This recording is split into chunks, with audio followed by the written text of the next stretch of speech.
go.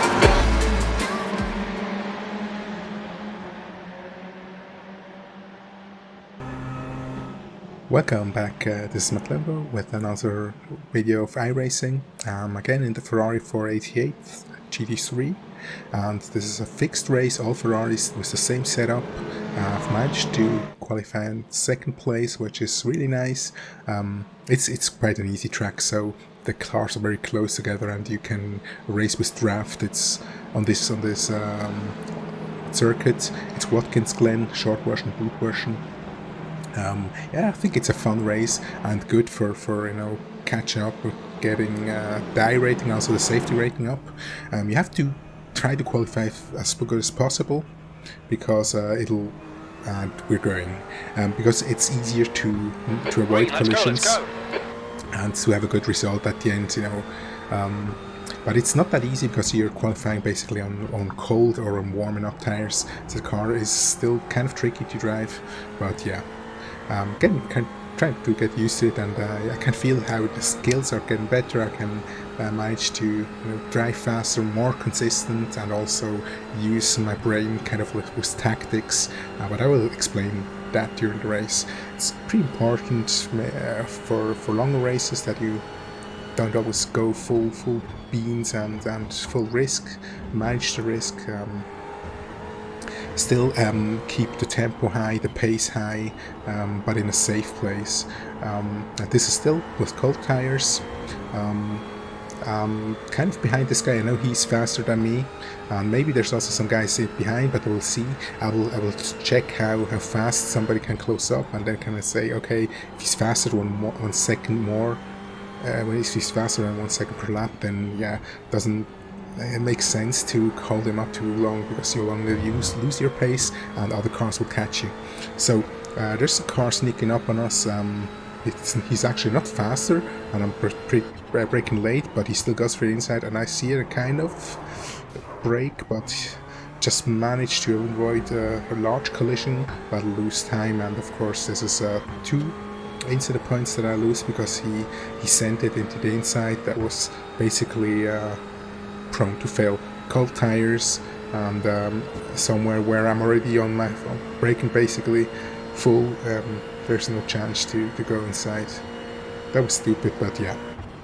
I think the magic or the difficult thing about iRacing, the thing that I also try to learn, is to get kind of like a sixth sense or a sense for what is going around me, what other cars are doing, like this guy that was coming in, just to get a feeling where you have to go hold up, where you can avoid a crash, because often you can avoid them when you see something brewing up or so. Or you can also avoid fights if it doesn't make sense, because fighting with other cars makes you slow, as said, and you're fastest if you're maybe driving in a pack but you don't attack. So the guy in front is fast. He gained my positions. I think I could maybe catch him if I really put in some clean laps, but at the same time there's a car behind me closing up. When they're inside of 0.8, that's when the draft basically begins and they can pull up to you, and especially on these straights. I'm not far enough, so he will gain as soon as he's inside the 0.8 seconds, and that is actually now. So I guess if he doesn't make a mistake, he will be behind me in the next lap on the straights. He can also of course catch me in if I don't go full beans in these corners, but yeah, we just keep that in mind. Use the full track to our advantage, and the car should be, or the tires should be warmed up, so I'm trying to keep a good pace up to maybe close the gap on this guy, and let's see how the guy behind comes closer, and he gets a pretty nice exit. He's still behind me. I can also gain on this part of the track, so always when he's in the draft he will pull up nearer, and if I make mistakes or don't drive clean as now, then again he'll be a little bit nearer. So he's already 0.3 behind me, and now he's in full draft basically. That means on this straight he will gain. He might go for for the inside, but I think he's it's still now he's braking. The next time when he's that clear and when he's there, I will let him go, because it doesn't make sense. He's slowing me down because I'm not driving optimal, because I have to drive an old line now. But he was it was intelligent. He didn't hold in, because we would have just both crashed. And at the time being now, I'm not catching the guy in front if we're fighting, so my idea now is, I guess this guy can drive faster, I think, I'm not sure. So if he's pulling up on the next straight, I will let him go, and I will get into his draft and try to catch the number 2 car. And basically I will give up my 3rd place, but maybe I can still gain it at the end, or maybe catch number 2 car or something like that. So we're kind of lucky that this guy came up here and he was not in the he didn't come into the race before, so I'm not losing a lot of time here, just a bit, and he moves out nicely. But the other car behind me is catching. I think it's Sean, yeah. And I'm just trying to drive as fast as possible. The next lap, I guess he will try to overtake me, or he might be if he's close enough. And I just try to get near to the other car. And again, if you look at the gap, he's now really near. So on the straight he will try to overtake me, I guess, and that's when I will let him go. If we also look at the laps, I guess it's around 8 minutes into the race. So yeah, there's still a few laps that we can catch other cars, maybe, if he's faster and if you can get near. Now he's very near, he's already on the side, and this time I won't I'll let him pass. I just tipped the brake slightly, and now I'm in this draft, and it's easy for me. Excuse me. It's easier for me to just follow him, let him do the work and lead us. I will not attack him. That means I'm not driving as close as I maybe could. Also, you know, for the bends you lose downforce, and the car doesn't turn in that well if you're too close. But I'm just trying to stay in the draft, to use him as the guy to pull me near to the next car, to the other car. Maybe he's fast enough. I hope so. Otherwise, I can still get closer and maybe try to overtake him in the draft if he's not catching up to the other guy. That's the goal that I'm still got the 2nd place and the 3rd place in mind. That I can achieve at this time. And even so, he tried to get me out of the slipstream. I'm not attacking him, and I stay behind him. I don't indicate that I'm going to the side. I could do it to make him maybe nervous and so, but I want him to catch up first. That's my idea, so that's just tactics. To put somebody under pressure, I would try to go nearer before the bends, show myself, you know, go to the left and to the right before the bends, just to show and to make them nervous, to make them aware that you're there and that you will overtake. Yeah, make a slight mistake, lose a little bit of time, and pull slightly away. We can catch that in the slipstream. That shouldn't be an issue. And I think at the same time he tries to outrun, or to get out of the draft, so that I'm not anymore in his tow. But 0.7 is I'm still inside the draft and closing. It's not so easy to get somebody out of your draft, because it's just easy to stay behind. You will gain on your own, and he brakes late and loses the car. So okay, that's actually not what I wanted. I wanted him to catch up, but yeah, he tried to be faster and I guess overdrove his car, sorry, and threw it away. That's also kind of race tactics, to let the guys lead, and they'll do the mistakes, and you'll get the opportunities to overtake. So if it's single, it's easier. If it's in a pack, it's maybe not that easy, but worked that fine here. So again, I'm in third place.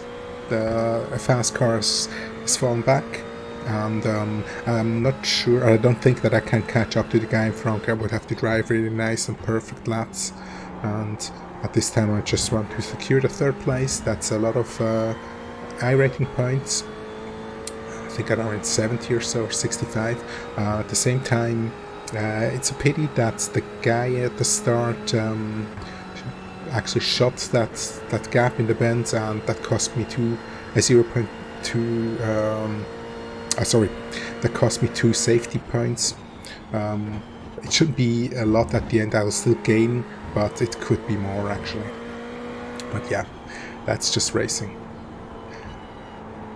So now I'm just trying to finish this race,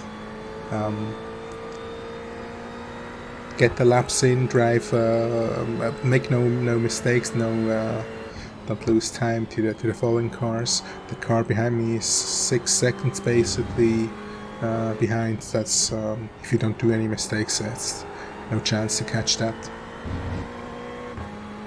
especially not with even drivers. And we still have to be a little bit careful here for the back markers. Yeah, see, they do crash here, and luckily they stay in the inside, so it doesn't disturb our race. It's also something that you always have to keep your eyes open for in iRacing. You can always get crashed out by anybody in the game or anybody in the race. So the gap to Russell behind is now 6.4. And we're gaining. We came a little bit closer to the guy in front, and also pulled away from the guy in the back. But still, it's not enough time to catch him, and I would have really to push hard and to drive on the edge. And I'm now just kind of driving, having a good pace, but kind of cruising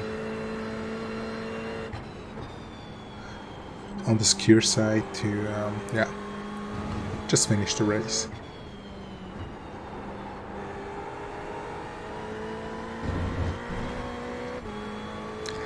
And actually like these tracks, kind of like Watkins Glen, it's very easy to drive, and it's kind of a fun race with like that. But I even more enjoy the more difficult tracks, maybe the tracks with special corners where you have to kind of adapt the technique, or to maybe do some special trail braking, or switching of corners or something like that.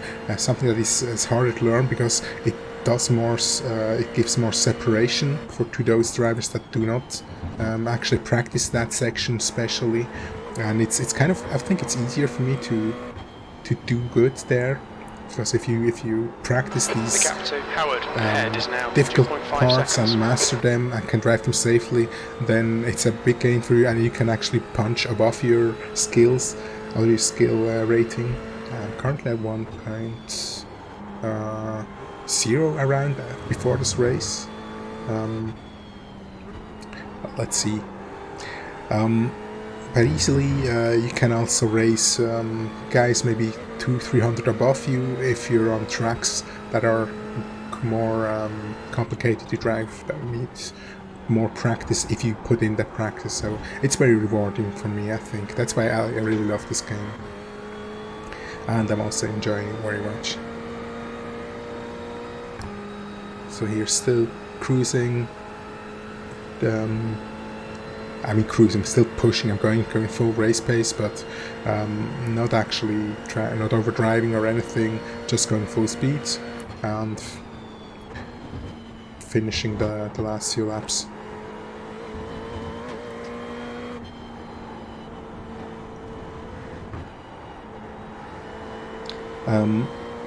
Also, yeah, the tires are basically, you can go full beans in 15 minutes.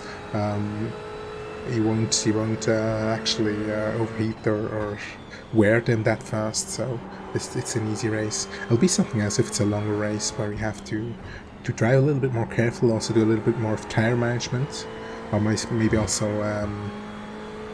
save fuel. We get the white flag, so this is the last lap that I have to do. And I was braking pretty hard into this corner. You can see the violet, purple light flashing. That's I think that's when the ABS is just kicking in. So I had a certain phase where the ABS was on. It's not optimal. I think if you brake too hard, then it will go to ABS mode. With another car without ABS, it would actually block your wheels. And with a race car, it's the brakes are, of course, you have a better. You can brake better if you do not hit the ABS, but yeah.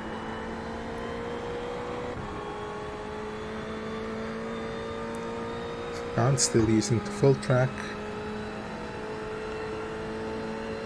It's just the last few corners until we can finish the race.